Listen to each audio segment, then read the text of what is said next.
നിലമ്പൂരിൽ വോട്ടെടുപ്പിന് വെറും മണിക്കൂറുകൾ മാത്രം ശേഷിക്കെ സജീവ ചർച്ചയായിരിക്കുകയാണ് CPM സംസ്ഥാന സെക്രട്ടറി M.V. ഗോവിന്ദൻ നടത്തിയ RSS സഹകരണത്തെക്കുറിച്ചുള്ള പരാമർശം.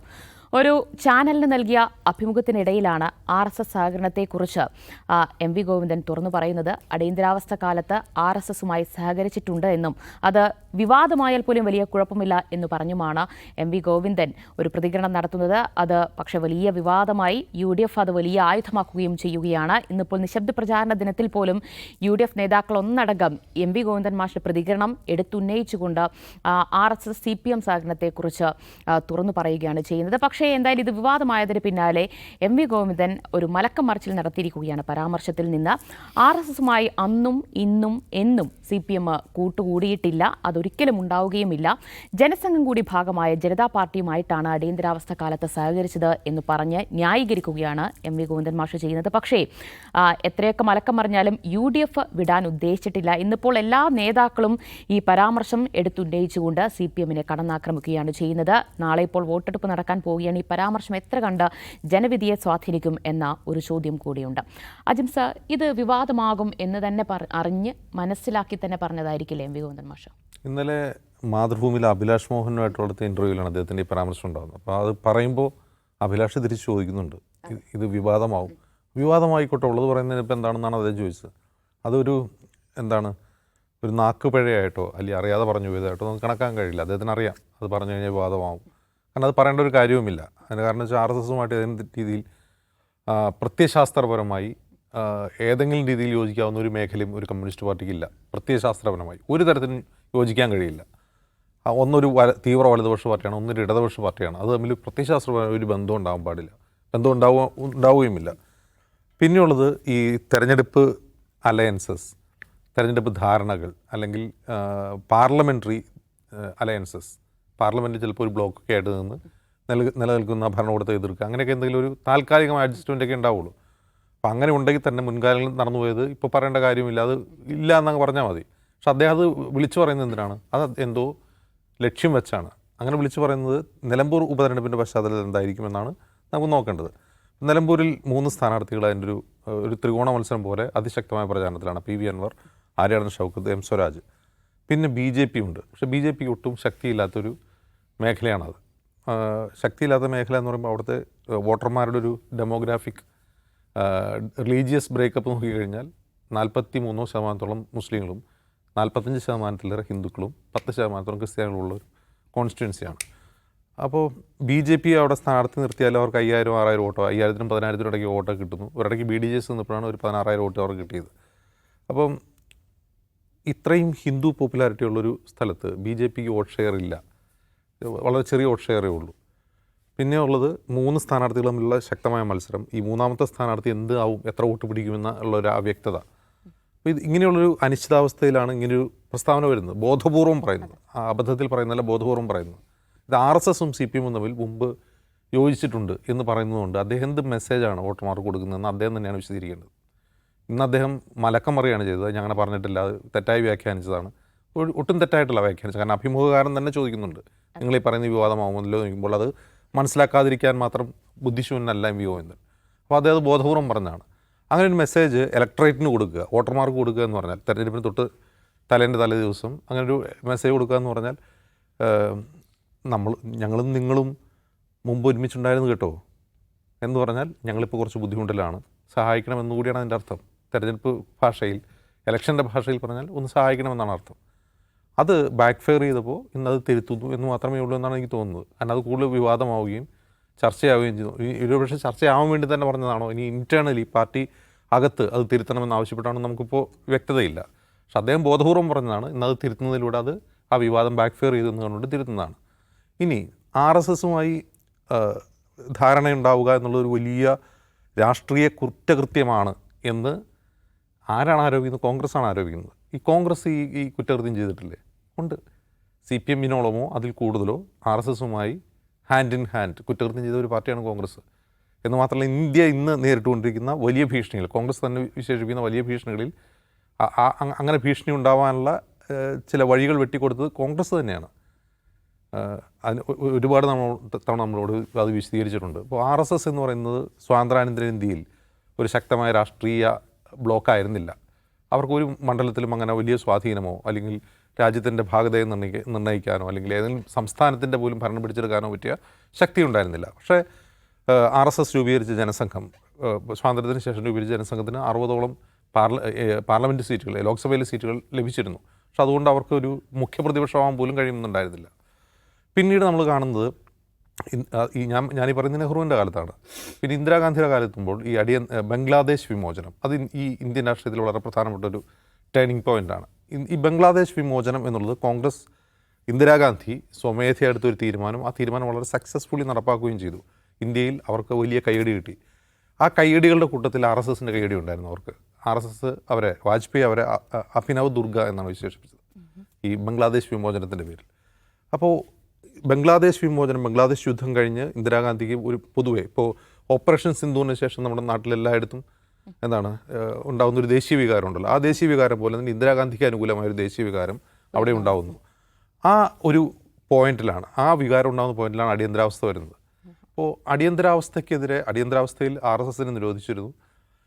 അതുപോലെ പ്രതിപക്ഷ രാഷ്ട്രീയ കക്ഷി നേതാക്കളെ ജയിലിലടച്ചിരുന്നു. രാജ്യത്തെ പൗരാവകാശങ്ങൾ റദ്ദാക്കിയിരുന്നു. ഭരണഘടന സസ്പെൻഡ് ചെയ്തിരുന്നു. ഇങ്ങനെയൊക്കെ ഉണ്ടായിരിക്കെ തന്നെ ഈ അടിയന്തരാവസ്ഥയ്ക്കെതിരെയുള്ള പ്രൊട്ടസ്റ്റ് ഇന്ത്യയിൽ പലതരത്തിലുള്ള ആളുകൾ പ്രൊട്ടസ്റ്റ് നടത്തി. ഇപ്പോൾ ഉദാഹരണത്തിന് ഈ ജയപ്രകാശ് നാരായണനെ പോലുള്ളവർ, കമ്മ്യൂണിസ്റ്റ് പാർട്ടികൾ എന്ന് തുടങ്ങി പല പൊളിറ്റിക്കൽ സ്പെക്ട്രത്തിലുള്ള ആളുകൾ അതിൽ എന്തുണ്ടായിരുന്നു, ജനസംഘക്കാരും ഉണ്ടായിരുന്നു. പക്ഷേ RSS അപ്പോഴും ഇന്ദിരാഗാന്ധിയുമായി നല്ലൊരു ബന്ധം കാഴ്ചവെക്കുകയും അടിയന്തരാവസ്ഥയുടെ സമയത്ത് പോലും ഒരു റാപ്പോ കീപ്പ് ചെയ്യുകയും ഞങ്ങൾ പ്രശ്നങ്ങളൊന്നും ഉണ്ടാക്കില്ല, ഞങ്ങളുടെ ആളുകൾ ജയിലിൽ നിന്ന് പറഞ്ഞു വിടണമെന്ന് ഔദ്യോഗികമായി ഇന്ദിരയോട് ആവശ്യപ്പെടുകയും ചെയ്തു. അതായത് ഒരു വശത്ത് വിശാലമായ അടിയന്തരാവസ്ഥാ വിരുദ്ധ പ്രക്ഷോഭത്തിൻ്റെ ഭാഗമായി നിൽക്കുക, മറുവശത്ത് RSS എന്ത് ചെയ്യുന്നു, ഇന്ദിരാഗാന്ധിയായിട്ട് നല്ലൊരു ബന്ധം കീപ്പ് ചെയ്യുകയും ചെയ്തു. ഇങ്ങനെയൊക്കെ പോകുമ്പോഴാണ് ഈ അടിയന്തരാവസ്ഥാ വിരുദ്ധ പ്രക്ഷോഭത്തിൻ്റെ ഭാഗമായിട്ടാണ് അതിനുശേഷവുമാണ് ഈ ജനതാ പാർട്ടിയെ രൂപം കൊള്ളുന്നതും ജനതാ പാർട്ടിയിൽ ഈ ജനസംഘവും ഉണ്ടാവുകയും ആ ബ്ലോക്കിനെ ലെഫ്റ്റ് പാർട്ടികൾ, കമ്മ്യൂണിസ്റ്റ് പാർട്ടി ഉൾപ്പെടെയുള്ള പിന്തുണയ്ക്കുകയും ചെയ്യുന്നത്. അപ്പോൾ കോൺഗ്രസ് തന്നെ വഴിവെട്ടി കൊടുക്കുകയാണ്. അഭിനവ ദുർഗ എന്ന് വിളിച്ച് പുകഴ്ത്തിയപ്പോൾ ഇവരെന്തോ സംഭവമാണെന്ന് വിചാരിച്ച് അവർക്കൊരു ഒരു സൗമനസ്യത്തോടെ അവരോട് പെരുമാറുന്നു. നമ്മൾ പിന്നെ കാണുന്നത് ഡൽഹി കലാപമാണ്. പിന്നീട് ഇന്ദിര തിരിച്ചു വരുന്നു. അടിയന്തരാവസ്ഥയ്ക്ക് ശേഷം ഭരണത്തിൽ നിന്ന് പോയ ഇന്ദിര തിരിച്ചു വരുന്നു. പിന്നെ നമ്മൾ കാണുന്നത് ഈ ഓപ്പറേഷൻ ബ്ലൂ സ്റ്റാറാണ്. ഓപ്പറേഷൻ ബ്ലൂ സ്റ്റാറും ഇതുപോലെ ഒരു ദേശീയ വികാരം ഉണർത്തിവിടുന്ന ഒരു സിഖ് വിരുദ്ധ വികാരം കൂടി ഉണർത്തിവിടുന്ന ഒരു പരിപാടിയായിരുന്നു. അവിടെയും ഇന്ദിരയ്ക്ക് കൈയടിക്കാനുണ്ട്, RSSകാരുണ്ട്.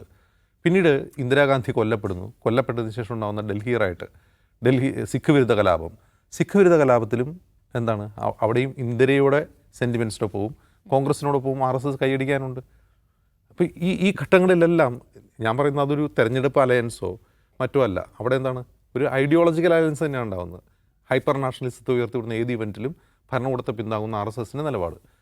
പിന്നീട് ഇന്ദിരാഗാന്ധിയുടെ ഭാഗത്തിന് ശേഷം രാജീവ് ഗാന്ധി ആദ്യമായി തെരഞ്ഞെടുപ്പിന് അഭിമുഖീകരിക്കുമ്പോൾ RSSന് സഹായം നിശ്ചയമായും കിട്ടി. കാരണം 60 സീറ്റുണ്ടായിരുന്ന ജനസംഘത്തിന് 60 സീറ്റുണ്ടായിരുന്നിടത്ത് നിന്ന് BJP രൂപീകരിക്കുമ്പോൾ 2 സീറ്റായി കുറയാനുള്ള കാരണം അതാണ്. പ്രധാനപ്പെട്ട വോട്ട് കോൺഗ്രസ്സിന് പോയിട്ടുണ്ട്. കോൺഗ്രസ് ഏറ്റവും ഉയർന്ന സീറ്റിൽ ജയിക്കുന്നത് രാജീവ് ഗാന്ധിയുടെ കാലത്താണ്. ഇങ്ങനെയുള്ള പിന്നീട് നമ്മൾ ബാബരി മസ്ജിദിൻ്റെ കഥകളൊക്കെ നമ്മൾ ഒരുപാട് പറഞ്ഞതാണ്. അപ്പോൾ ഈ RSS എന്താണ് എന്നും RSSനെ എങ്ങനെ വിലയിരുത്തണമെന്നും ഇന്ത്യൻ കോണ്ടെക്സ്റ്റിൽ RSS എന്താണ്, ഇന്ത്യൻ കോൺസ്റ്റിറ്റ്യൂഷനോടുള്ള അതിൻ്റെ നിലപാടെന്താണ്, ഇന്ത്യയുടെ ജനാധിപത്യത്തോടും മതേതരത്തോടുള്ള അതിൻ്റെ നിലപാടെന്താണ്, ഇന്ത്യയുടെ ഭാവിയെക്കുറിച്ചുള്ള അതിൻ്റെ കാഴ്ചപ്പാടെന്താണ് എന്നീ കാര്യങ്ങളിൽ രാഷ്ട്രീയ കക്ഷികൾക്ക് വ്യക്തതയുണ്ടായിരുന്നില്ല.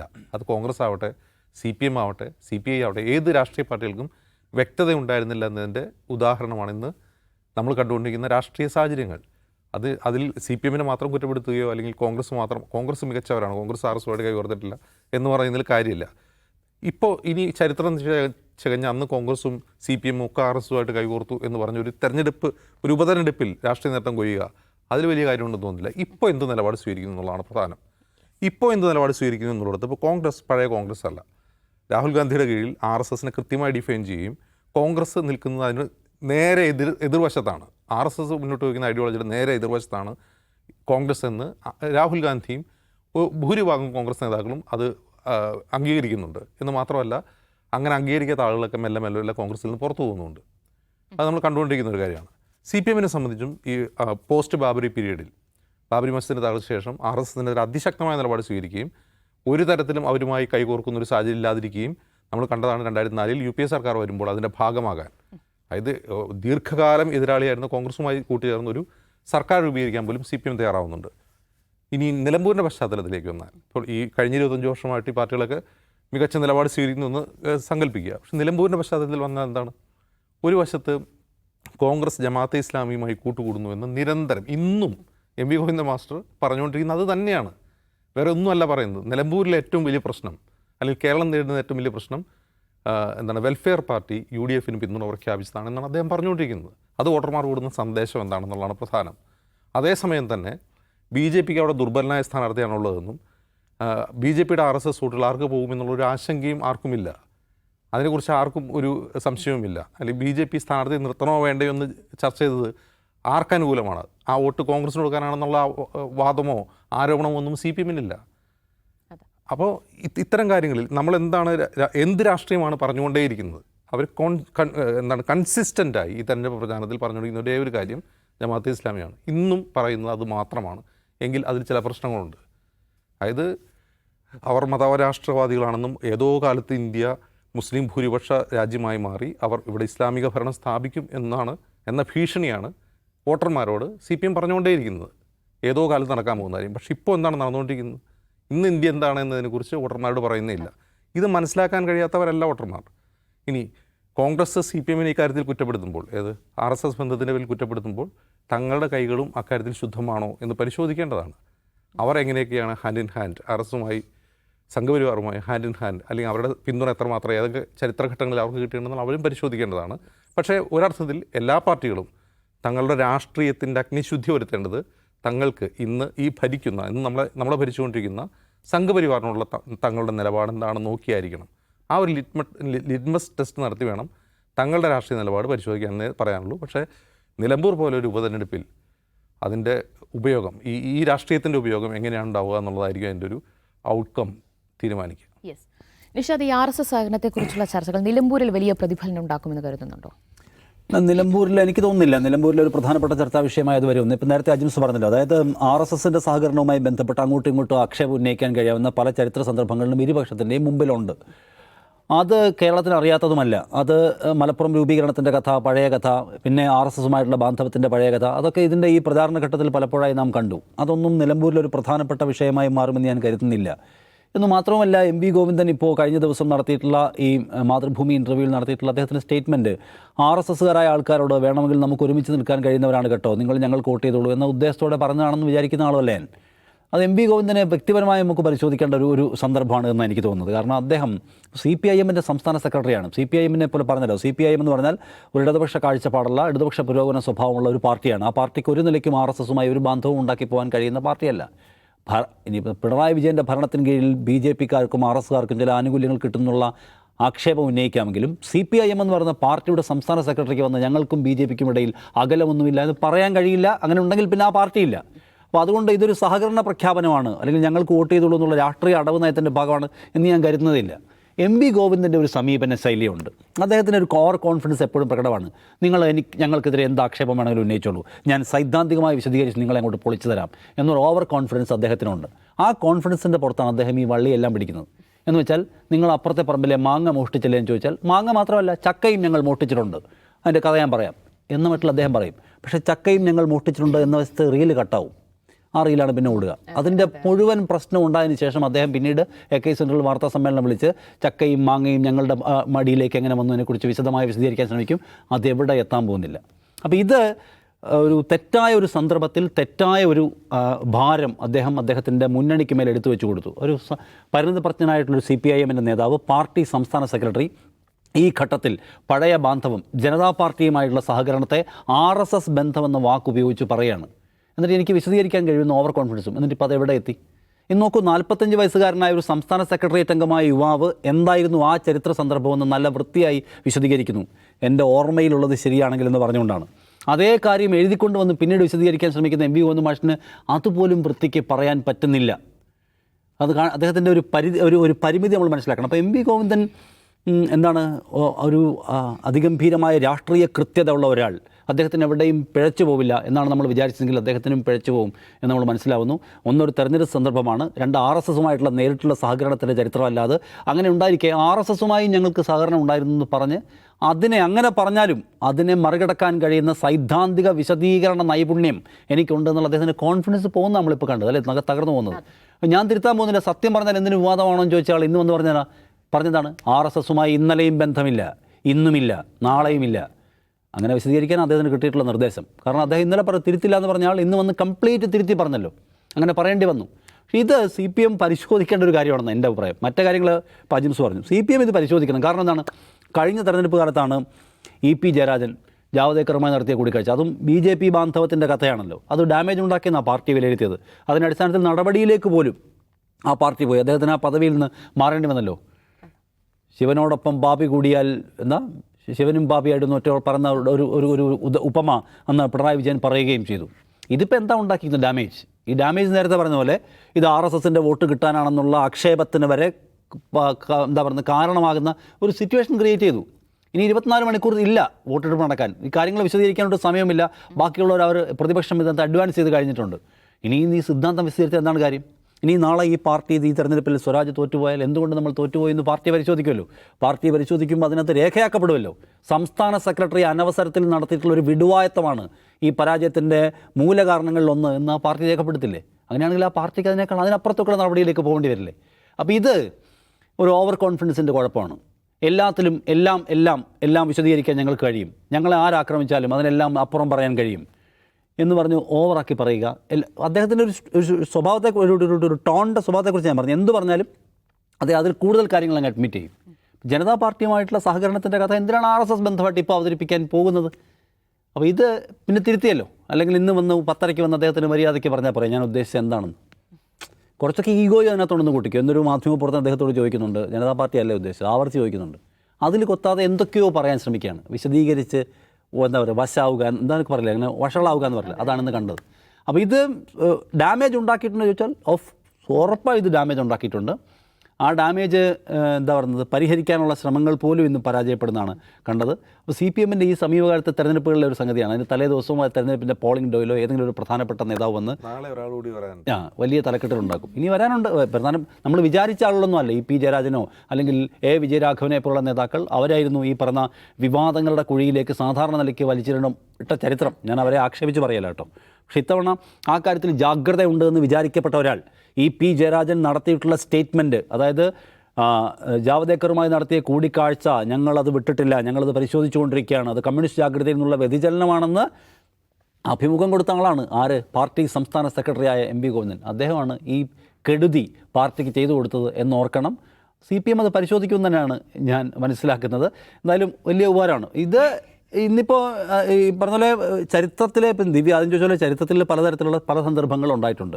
ആ സന്ദർഭങ്ങളെല്ലാം എടുത്തു വെച്ചുകൊണ്ട് ഇവിടെ ആളുകൾ അതെല്ലാം ഇരകീറി പരിശോധിക്കുകയും അതിൻ്റെ അടിസ്ഥാനത്തിൽ രാഷ്ട്രീയം തീരുമാനിച്ച് വോട്ട് ചെയ്യുകയും ചെയ്യുന്ന ഒരു നിലയാണ് അവിടെ ഉള്ളതെന്ന് എനിക്ക് തോന്നുന്നത്. ഇന്നിപ്പോൾ VD സതീശൻ ഇവരെല്ലാം കൂടിയിരിക്കുന്ന 1900 അതായത് BJP ഉണ്ടാക്കിയതിന് ശേഷം ബന്ധമൊന്നും ഉണ്ടാക്കിയിട്ടില്ല എന്ന് പറയുന്നു. 89 ഒരു ചിത്രം ഉയർത്തി കാണിച്ചുകൊണ്ട് ഇതാ ഇവരെല്ലാം തമ്മിൽ ബന്ധമുണ്ട് എന്ന് പറയുകയാണ്. 89 അദ്ദേഹം കാണിക്കുന്ന ചിത്രം എന്ന് പറയുന്നത് 89 ഒരു മാസീവ് ഒരുമിച്ച് രാജിവെക്കാം, രാജീവ് ഗാന്ധി സർക്കാരിനുള്ള പ്രൊട്ടസ്റ്റിൻ്റെ ഭാഗമായിട്ട് ഒരുമിച്ച് രാജിവെച്ചാലോ എന്ന ആലോചനയുടെ ഭാഗമായി ആ വിഷയം ആലോചിക്കാൻ പ്രതിപക്ഷ ബെഞ്ചിലെ എല്ലാവരും കൂടി ഇരിക്കുമ്പോൾ എടുത്ത ഒരു പടമാണ്. അല്ലാതെ ഏതെങ്കിലും തെരഞ്ഞെടുപ്പ് സഖ്യം ഉണ്ടാക്കുന്നതിൻ്റെയോ ഒരുമിച്ച് മത്സരിക്കാനോ എടുത്ത തീരുമാനത്തിൻ്റെ ഭാഗമായിട്ടുള്ള പടമൊന്നുമല്ല. പക്ഷേ ആ പടം കാണിച്ചുകൊണ്ട് ഇതാ ഇവർ ഒരുമിച്ചിരിക്കുന്നവർ എന്ന് സ്ഥാപിക്കാൻ VD സതീശൻ ശ്രമിക്കുന്നതിനകത്ത് ഒരു വ്യാജമുണ്ട്, അതവിടെ പറഞ്ഞു പോകണമല്ലോ. അപ്പോൾ ഏതായാലും ഇത് ലെഫ്റ്റിന് ഡാമേജ് ഉണ്ടാക്കി. അപ്പോൾ അതിനകത്ത് സ്വരാജിന് ക്ലാരിറ്റി ഉണ്ട്. സ്വരാജിനുള്ള ക്ലാരിറ്റി പോലും പാർട്ടി സംസ്ഥാന സെക്രട്ടറിക്ക് ഇല്ലല്ലോ എന്ന് CPMകാർക്ക് നിരാശപ്പെടാൻ കഴിയുന്ന ഒരു ദിവസമാണ് ഇന്നലെ ഇന്നുമായിട്ടെന്ന് ഞാൻ പറയും. യെസ്, എന്തായാലും എത്രയൊക്കെ തിരുത്തിയാലും മലക്കം മറിഞ്ഞാലും ആ പറഞ്ഞത് അവിടെ തന്നെയുണ്ട് എന്ന് തന്നെയാണ്. എന്തായാലും നാളെ ഇപ്പോൾ പോളിംഗ് ബൂത്തിലേക്ക് നിലമ്പൂരിലെ ജനങ്ങൾ പോകുന്നതിന് തൊട്ട് മുൻപ് വീണ്ടും RSS CPM സഹകരണം ചർച്ചയാക്കാൻ കാരണമായിട്ടുള്ളത് MV ഗോവിന്ദൻ്റെ പരാമർശം തന്നെയാണ്. അതൊരു പക്ഷേ എടുത്തുചാട്ടമായി പോയി എന്ന് തന്നെ പറയേണ്ടി വരും.